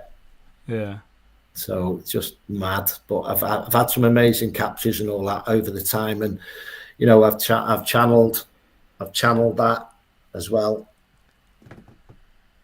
What the hell? It looks like a dinosaur. Well, that was it. That was actually came through at East Drive. Oh. Is that what the Black Monk's supposed to look like? You tell me. One of my quieter investigation locations, East Drive, for me. Yeah, but the thing is, that first shown itself in the bottom mirror in the hallway. Yeah. And then when we went upstairs, it showed itself in the mirror in the adults' room. I don't know the names. And then I thought, all right, let's stop playing games. So I channeled it, and the lady could see it in the mirror, and then I just channeled it, and then they were like, wow. So we have a conversation within ourselves, even though it's channeling through me. I'll be having a conversation saying, you can't do this, you can't do that. Let's talk about this, let's talk about that, even when I'm channeling it. So if I'm, even if I'm holding an energy, it's like, come on, let's play the game with each other. Positive, negative, white, dark. It's everything that goes on. So again, it's not just me about control. I've picked up on stuff like the 30 East Drive. I've actually know what's gone on in and around, but nobody's actually ever repeated what I've picked up. So I'm waiting for another medium or someone to hit the nail on the head, and I'll go, well done, I can validate that for you. And that's what I'd like. I'd done a 48-hour lockdown. All the public went. All the team members turned on me. Not in a nasty way. They were all drifting off in ones and twos. 3 cars had blowouts. 1 blowout, 1 flat tyre, and a puncture the next morning when we got up, basically, in that theoretically movement. Yeah. So it was trying to virtually stop us getting there. And then, oh, by the way, you're here, but I'll piddle you off. There's a flat tyre. So 2 car members on the way, and my flat tyre, or another team member's flat tyre on the car on the next morning. So 3 of us had tyre problems. Oh. So it's there to put the spanner in the works as well sometimes. So you go, right, okay, next. Right, what's happening? Next. So it's like, you've got to look at it as water off a duck's back. It's like, yeah, okay, whatever, next. Do you know what I mean? Some people would just think that's just, the way of the world. Yeah, big coincidences. But prior to that, we'd already talked about blowouts and drive safely and watch out for this and watch out for that. So we'd already picked up on, through conversations we'd had prior to going, that watch out for this and watch out for that. So we'd had the thumbs up as well. That's crazy. So, Gary, I've got a couple more questions from myself. Love it. Bucket list location for you. Anywhere in the world, where would you like to investigate? Alcatraz. Because I've got work to do there. Okay, yeah. I'd like to go the outfits. I've got work to do there. That might be a bit touchy subject, that one. In a way of, I need to talk to anyone that wants to come forward and talk to me. Yeah. I'm there to help. Okay. I'm not there to clean the place. I'm there to... No. I'm there to... it must be one of the only places in the world that birds don't fly over. there's that much sorrow there and that. So there's a reason that, again, it's not about the paranormal side of it. It's about, look, if I can send you some love and white light, I'll come over and I'll put my arms around you and I'll embrace it. I'll give you all a nice big hug. Yeah. Come, not just me, but just, I know there's things I've got to do. I'd love to go. I'd say the top place, I'd love to go the Eagle's Nest. Where's that? It's in Austria, where Mr. Not Nice Guy from the Second World War used as his crow's nest, basically. Oh, okay, yeah, I get you now. Yeah. So just to, not from the war side of it, I was as a kid, I was always like, whoa, imagine living in that castle. Do you know what I mean? Up on the mountains in the middle of Austria or whatever. I wouldn't know what it was called today. I wouldn't know the proper name of it. So if anyone's out there that they can enlighten me, great. Because I don't do search, I don't do history. So if I'm drawn there, fine, great. I see a lot of trips going to Tasmania. I don't know about that, but I'd also love to go and do the Bigfoot expedition with the team that's doing that. I've got more things to give back to them of how I know that certain things work, not about the myth or the legend, but for me to put my experiences of what I've learned the last 55 years or whatever, even though I'm 59, and put a spin and a twist to the way of understanding of how I've talked with you. If people have read Celestine Prophecy book, I don't read many books. That book blew my mind. Not the film. Read the book. Read the ending, then you'll get where I'm coming about with why I want to tap into that little side of the myths and the legend side of it. Yeah. I'd love to do urban all day long, but I can't, obviously, because I couldn't get done trespassing. No. But I'd love to do the urban exploring as well. I get things, we just had the 29th anniversary of the Essex lads that were killed in gangland stuff. In the white Range Rover. Or the green one. I'm not sure, but I've had stuff. I thought it was white. Yeah. For 10 years with my friend, and it was at, say, the 25th anniversary. I was drawn to go back there just to talk and communicate and do stuff. So there's stuff that mediums, we get to want to do our personal stuff. I've had information from famous people on the other side that I've got messages for the sons or the daughters, but I don't know the sons or the daughters. And I'm not going to go prying. If it's meant to be, I'd love to go Dakota Building in New York. I've got messages from there, but I've had last thoughts and feelings of that person, and I could cry on the spot because I can't give it to someone. No. And, it's not just me to enforce myself. If I could stand up crying sometimes when I've been given their last messages and the last thoughts, but they can't pass it on because obviously they've gone off the plane and I can't give it to someone. So it does get frustrating sometimes, but as a medium, we've got to take the emotions out of it. But when it's that strong, my mum and dad met each other at a Beatles concert in 1963. I live 500 yards away from where my mum and dad met each other at a Beatles concert. Without them, I wouldn't be here. No. So that's what I'm saying about sometimes my cloth for me table that I do readings off is from where my mum and dad met each other. That was given to me as a gift, as a tablecloth. And I was just like, wow, blown my mind away. So the little links and connections like that is just how things tie in around your path. And I live 500 yards away from where I grew up in my old street. I'm about 500 yards away from where I was brought up as a kid, and I live in this lovely place now, and I'm 500 yards the other direction, but 500 yards away from where my mum and dad met each other. So I'm drawn back to where I am now, at my roots, and it's just great. I love it. And again, I'd love to do more experiments with, I'd like to write things down and then do I don't mean a lie detector. What I mean is do experiments with yes or no questions with the lie detector. So these are the things that I've got running in my mind that I'd like to push the boundaries and do some experiments. But the places to visit, I'm like, come on, I work with great lads that come over from America, and I'll paranormal team, and I'll say, I recommend you going into that place to invest. And then the people that make money off the paranormal nights, they reinvest it back into the building for the owners. And I like to give back. So that's what I'm all about, is like seeing the history. And we've rented that castle we went out to in Stoke-on-Trent, and you had the top tower, and I slept in my van because I think Matt was fast asleep, and I think I was the last man standing, because it's not about switching off. It's about, there's still more layers trying to come and work with you. And again, that castle was amazing. Coverswell Castle. There was about 25 of us, and we rented the whole Airbnb castle out, and we've all shared the price, and we've all put in and all that. But and amazing people that have prepared food for us, pizzas and everything else, and we're just all on the same comfy family paranormal. It was nice, wasn't it? It was a nice atmosphere, awesome building, great responses all night. But when you go off into the little backgrounds and the rooms they've not done up, and there's different levels there, that's like, oh yeah, definitely. So the rooms that they've not done up at the building, we're going, yeah, it's great. But I love all things like that. I mean, just hats off to every paranormal team out there. Hats off to everyone that organises everything. Just hats off, because it is a lot of time, money, insurances, stuff like that as well, and liability.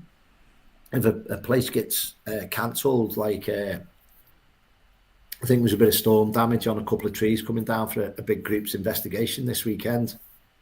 My heart went out to them, because they couldn't have the night for unforeseen circumstances with trees coming down. But they might have been waiting 18 months to get into that building, and then it's cancelled as well. So sometimes there is circumstances like that, which is just normal life. But again, my heart goes out to them for that not happening. But again, it takes a lot of refunding people and organising it again. So they might not get there for another 2 years if it's fully booked up. Yeah. It's like nature's taking it back. It's like, no, Mother Nature got in the way this time. Yeah, definitely. And again, with, I always say to people, are you awoke? I'm not a conspiracy theorist, but please do some research with learning what's going on in and around us in the world as well, because there's so many people that's so switched on with their Monday to Friday. It's about, no, you just need to know what's going on in the world. And again, my heart bleeds if I see people on the streets. I went to London when I went to the Tower of London, and I just wanted to give every penny away. Now, are they real beggars? Are they aren't real beggars? I don't know, but my heart bleeds why we can't be looking after everyone. And I just love giving back. And it's hard sometimes when you can't just go, here's all my money. Do you know what I mean? Yeah, that's a good subject, because I'm actually doing an auction for my beanies. I know, a shed. Yeah, for shelter. Thank you, Gary. For shelter, still 2 days left on that. So go to any of my socials, Miki York. Anyone who wants to go and have a little cheeky bid on money, 100% goes to shelter. Obviously, it's cold. Some people, like Gary said, living on the streets, and just anything we can do to help in this sort of time when everybody's looking forward to Christmas. These people are on, they're on the streets with nothing. Can you imagine, like, what say the other day where we got soaked through and we're cold, we're coming in, we're getting warm, we go to shower, and we're all cozy and all that. They've got no option. Do you know what I mean? From a youngster, with respect, it's just like, I've learned so much from a youngster where we used to think of, oh, that person's a down and out. Well, hang on, are we only a couple of pay slips away from being that in that? Exactly. Do you know what I mean? Because in respect of, like, we can turn a different coin or a different spin off or earning our incomes or whatever we do with our jobs and that, it's like, you take that away from us, we got nothing to banter, we got nothing to barter. So again, it's about full respect to people out there, and I just love giving back. We went to Birmingham one night and we had a night out, paranormal Christmas do, and there was a gentleman sat in the church, the main church doorway, and I think I had £20 on me. I give the lad a tenner. It's not about the money, it's about, I want to give more, but again, it's all about little and often. And over the years, I've had stuff off the Salvation Army. When I went through a bad period in 2001, 2002, I didn't ask for anything, but every time I seen that captain, I just went to him, there you go, there's a fiver, that soup, or whatever bowl of soup or whatever, it does all add up. Yeah, it's nice to do.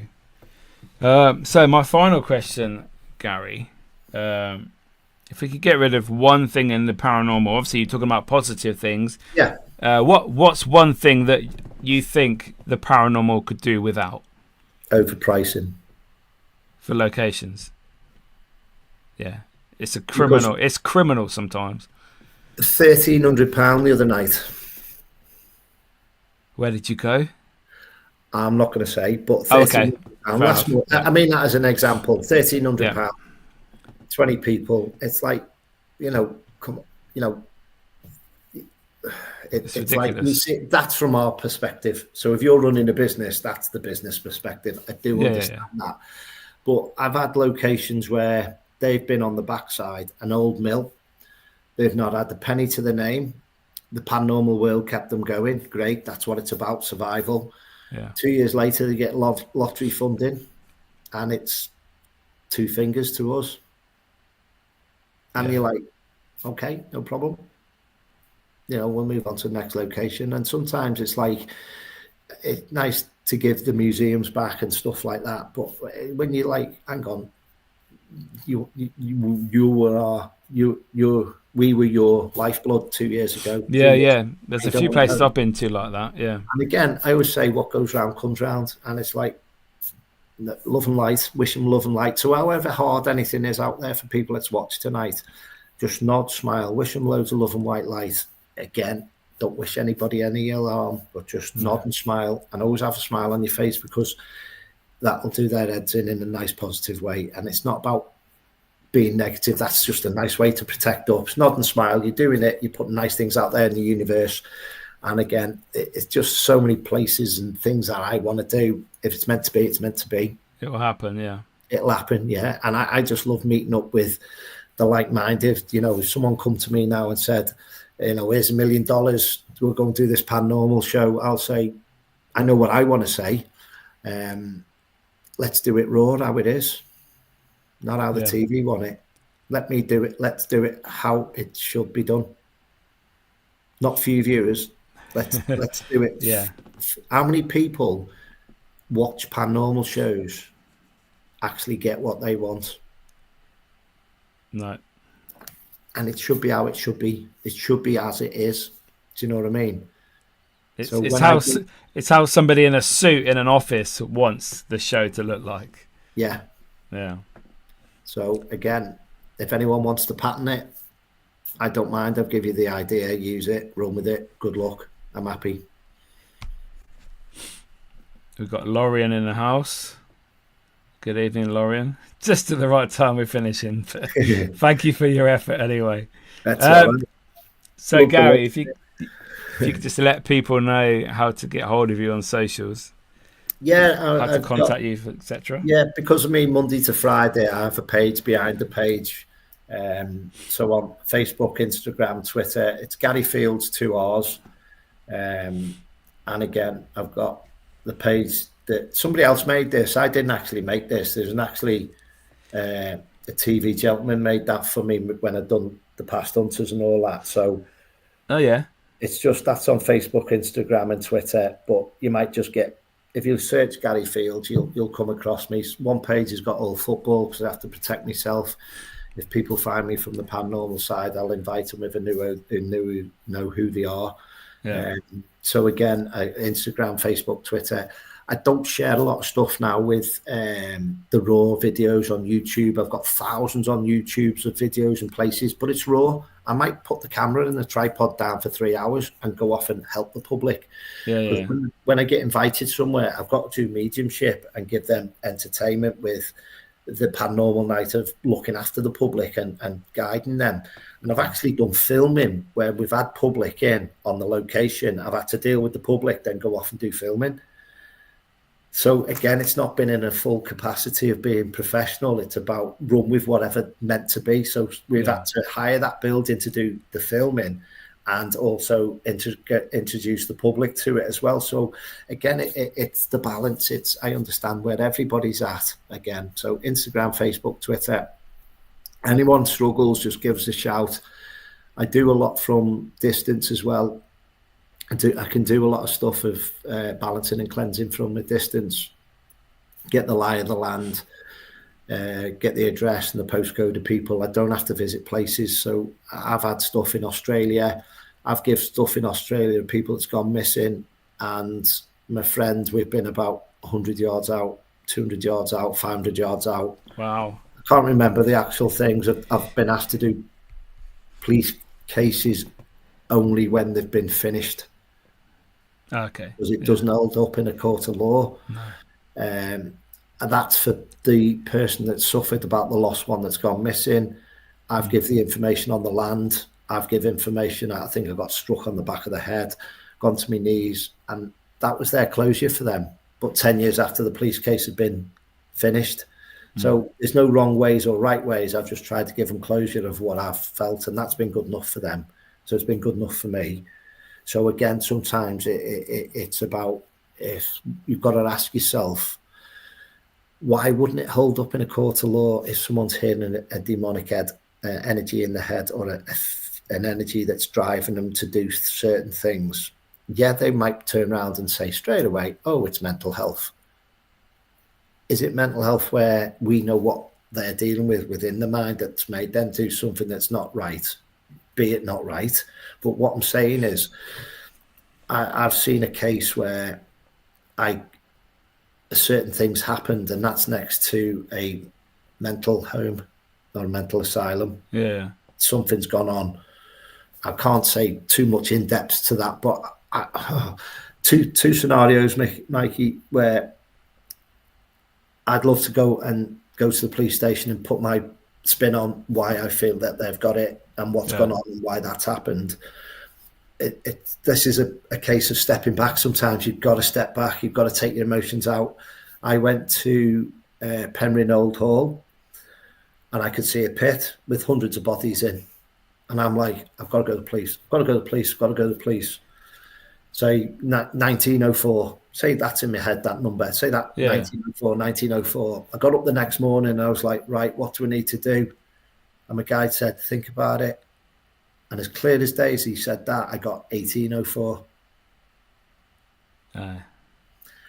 So when we're running with something, the clarity came the next day. So if I'd have gone to the police station and said, I know there's a pit there with hundreds of bodies in, but was that just a plague pit from 1804? Yeah, there's 200 bodies in there. So again, that's where you're learning, you've got to backtrack a little bit to go down.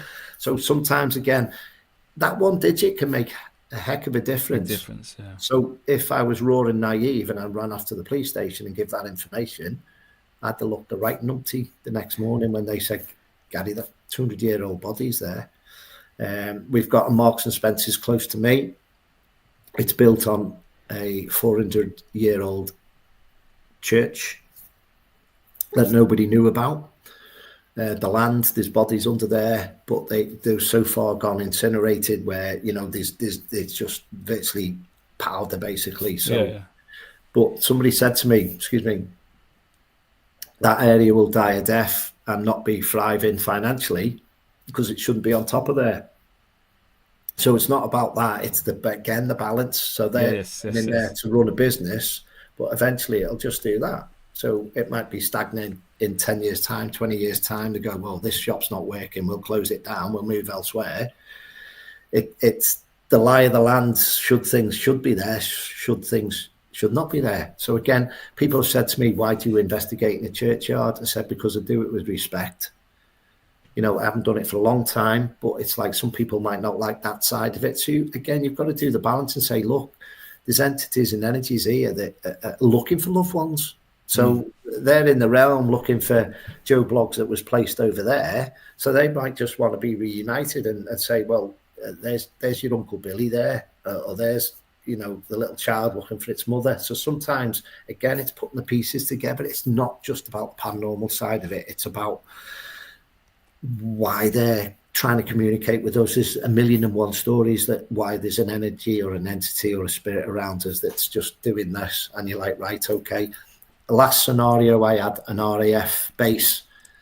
I could see a I came home and I rang the team up and I said, look, we've got to go to this RAF base. It's down the A41. I can't remember the name of it at the moment, just in the northwest, on the way down to Wolverhampton from Cheshire. And there's gliders there now and airplane jumping where they jump out the parachutes and that training place. And I said, we've got to go there this weekend. Right, we can't get there Friday night, Gary. We'll go Saturday night. And all it was the middle of summer. And I was working, and for 2 or 3 days, all I could see was like, come here, come here, come here. And I kept seeing this image. We got there at the end of the night, and it was virtually like on a time loop from the middle of summer where somebody was practicing it back in the RAF days from the 1940s. And the plane had broken and gone on fire, but I could see the fella at Transfiguration in through at the end of the night, and he had burnt skin. So he was looking for help. Yes. Because he'd been in this crash or accident. It wasn't due to the war, it was due to that plane crashing. It went on fire, and he was still burning, he was still disfigured. So he was like lost. But for 2 or 3 days or 2 or 3 weeks, I can't remember the time, but it was just pulling me. But it took us time to get the team together to go, right, we can get to the bottom of this. It's got to be tomorrow night. So it just doesn't happen there and then. We have to wait sometimes and wait for things to tie in. The Tower of London took me 3 or 4 months before I could get there and work out what I needed to be there for on a specific item and task that I needed to do and help spirit. Yeah. Just wow. You've got a busy mind, mate. You've got a busy mind. It's just it's like a positive game of chess. It's not about losing or winning. It's having that compromising of like, we're both using the board. We're both using like a chessboard. We're both, you give me the thumbs up of why I've got to be there, and I'll give the thumbs up of when I can get to you, and we'll try and work things out. So I suppose it's like a big switchboard, isn't it? Back in the old days, you know, when we're pulling the wires in, we're trying to tap into making all the connections and definitely. Yeah. So again, it's back to the old Scooby-Doo days. Definitely. Anyway, Gary, thank you so much for joining me this evening. This talk has been epic. Absolutely, really enjoyed this tonight. Thank you so much. And as again, if any questions, just feel free to inbox me yourself and all that. You know, I won't give specifics on an investigation. I'll give you the nods up and just say, try that cell, like I did with Mark many years ago when I first met Mark. I said to him, I put a sensor box, like a REM pod in this cell, and I said, every time we walked past it, the cell door was closed and the REM pod was going off every time Mark walked past it. Nobody else, just Mark. Just him. But they were having, there's your little tester of like, look what we can do spiritually. And every time he walked past it, it was going off. The cell door was closed, and the equipment on the inside is again. I lose all my equipment. I've got everything doesn't work. I've just had to buy another iPad, and my iPad's battery's gone, and my iPad. So again, me and electrical stuff just doesn't happen. Just terrible. Yeah. Anyway, Gary, thank you so much. I will see you at a location very soon, I'm sure. I can't wait. Hopefully it'll be somewhere like Guy's Cliff or something, and we'll do what we've talked about tonight, or cover or something. We can nudge you in the right direction, or get the blindfolds on you and say, right, let's see what we can do, see if we can open it up a little bit more spiritually, and then you'll see the likes of Mark running away if he's still on. Yes, hopefully. There you go, Mark. You better run. I've loved every minute of it as well. And again, just experiences. I'd love to live till I'm 100, and I'm still doing this in 40 years' time, and still giving, you know, if someone wants to come and help me do a book, I've got all the Yes, everybody, get on to Gary. I want to read his book. One day, but obviously all the chapters, I just love working with it. Don't forget the detox. Yes, I'm going to go check that out. www.goatee, isn't it? Yeah, so Goatee Detox. Yeah. Have a little look at that. And just look after yourselves, friends, folks, and that. Just keep putting the positives back in. Put the positives back out. Yeah, be all sorted. Cheers, Gary. Thank you, mate. Pleasure. See you in a bit, man. Loved every minute of it. See you in a bit. Thank you. Wow, guys, what an episode. Gary it's just so electric and it's awesome. Please go check out his social medias. Go get a reading from him. Get some healing. Like he said, he can do it anywhere in the world. So, yes, thank you so much. Also, thank you guys for watching and the positive comments, the feedback, the likes, etc. on all the videos. The subscribers are going up. You guys are brilliant. So, next week, we have Paralytics Activities with Neil and John on the show. So, make sure you tune in next week. I think it's 7:30, so we'll be live. See you there. See you in a bit.